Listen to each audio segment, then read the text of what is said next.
chances are most folks link Voltaire's name primarily to philosophy.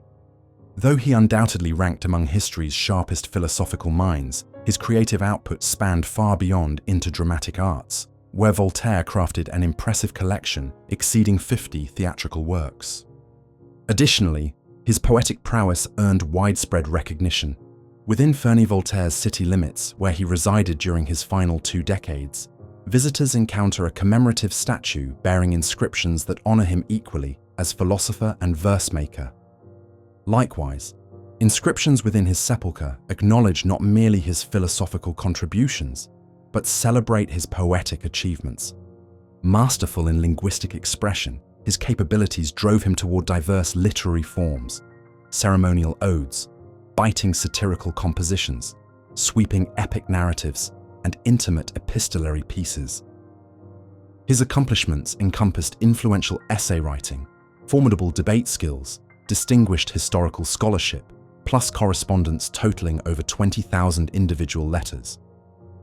François-Marie Arouet entered this world within Paris during 1694, adopting the Voltaire identity, before departing from that identical metropolis in 1778.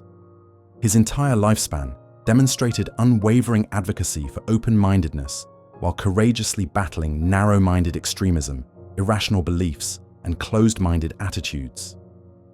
This provocative personality, consistently bold and defiant, gathered countless disputes with established powers, situations resulting in literary works facing censorship, public burning, personal incarceration, and banishment from Parisian society. Consider his Treatise on Tolerance, which French authorities refused to permit into print. Poetry served Voltaire as a clever instrument, described within his philosophical dictionary as music of the soul, functioning as intellectual weaponry through which he challenged and ridiculed both governmental and religious leadership. Historical accounts suggest he penned harsh, satirical lines targeting Philip of Orléans, who had gained control following King Louis XIV's demise. These allegedly Voltairean verses accused Regent Philip of engaging in inappropriate relations with his own daughter. Such allegations earned our philosopher 11 months confined within the Bastille fortress. Dramatic works equally represented extensions or manifestations of his intellectual beliefs and campaigns opposing intolerance. Voltaire's theatrical career launched in 1718, marking his debut as an accomplished playwright, when audiences witnessed his tragedy Oedipus performed throughout November by Paris's Comédie Française. This production enjoyed 45 straight evening performances while providing Voltaire with considerable financial rewards. During this identical period, our author labored intensively upon an epic verse composition celebrating Henry IV's biography and accomplishments, whom Voltaire regarded as an exemplary champion fighting for religious acceptance. This composition bears the title La Henriade. Denis Diderot, that renowned French intellectual and author, proclaimed this Voltairean epic worthy of comparison alongside Homer's Iliad and Odyssey. Voltaire produced another epic poetic work, La Pucelle d'Orléans, which multiple European nations prohibited and occasionally destroyed through public burning. Within this piece, Joan of Arc emerges as the central figure, subjected to merciless satirical treatment by our writer. After Oedipus concluded, Voltaire presented audiences with his sophomore effort, Artemisia, which unfortunately flopped completely and gained zero public attention. Though this outcome disappointed him, it failed to halt his creative output. Later came Mariamne's debut. Adrienne Lecouvreur, already a celebrated performer who had appeared in Artemisia's cast, took roles within this newer production as well. This actress maintained romantic involvement with Voltaire, earning his deep respect and admiration. Rousseau, that significant French intellectual who similarly influenced Enlightenment thinking alongside Voltaire, occupied a seat during Mariamne's premiere, finding the experience thoroughly unsatisfying and prompting him to pen correspondence to an acquaintance filled with harsh criticism regarding the performance. When Voltaire discovered this letter's contents, the incident sparked an enduring feud between these two celebrated philosophical giants. A particularly notable chapter in their rivalry involved a philosophical verse composition titled Poem on the Lisbon Disaster, which Voltaire created following devastating seismic activity that devastated Portugal's capital city in 1755. November first marked All Saints' Day, with numerous worshippers filling urban streets and religious buildings when disaster struck unexpectedly, producing massive destruction that toppled structures while generating enormous tidal waves that claimed many lives. Additional fires erupted from this chaos, contributing to further devastation. These events captured attention throughout European territories. Within his earthquake composition, Voltaire condemned optimistic philosophical systems promoted by Leibniz and Alexander Pope, disputing and mocking Leibniz's famous assertion that we inhabit the finest among all conceivable worlds.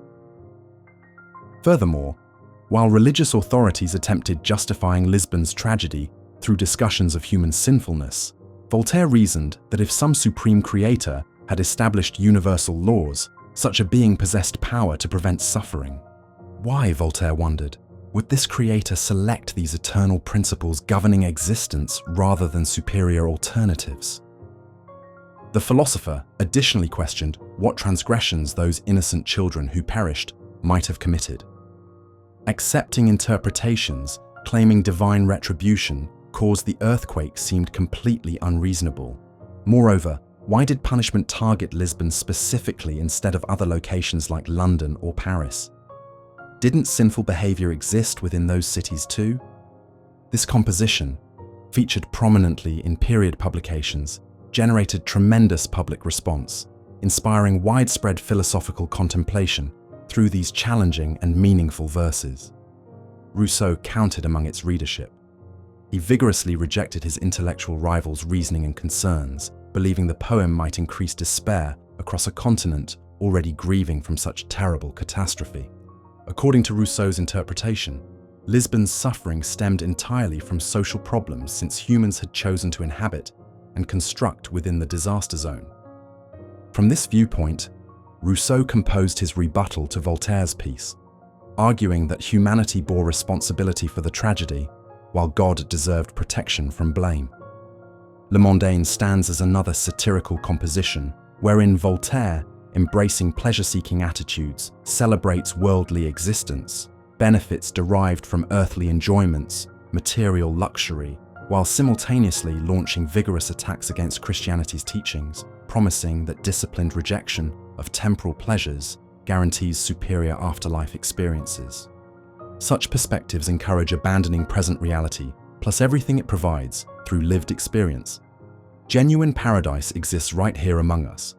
This challenging and critical piece predictably created massive controversy, compelling Voltaire to escape France for Brussels, where he remained until tensions subsided. Azolan represents yet another intriguing Voltairean creation, exploring internal conflicts within an individual bearing that name, who, despite maintaining profound religious devotion, discovers himself overwhelmed by physical longings and intense romantic passion. Beautiful Amina captivates him, and despite religious restrictions and authoritarian controls, whose extremism and duplicity this poem likewise criticizes through Voltaire's perspective, such love persists and refuses to depart from the young man's emotions. March 1755 brought Voltaire's acquisition of Geneva property, christened Les Délices, where he established residence alongside his niece, Madame Marie-Louise Denis. Upon reaching his estate near Geneva's lake, he composed an epistolary piece whose lines adopted less philosophical approaches, emphasizing descriptive elements while celebrating the personal sanctuary he had secured, which appeared highly satisfactory.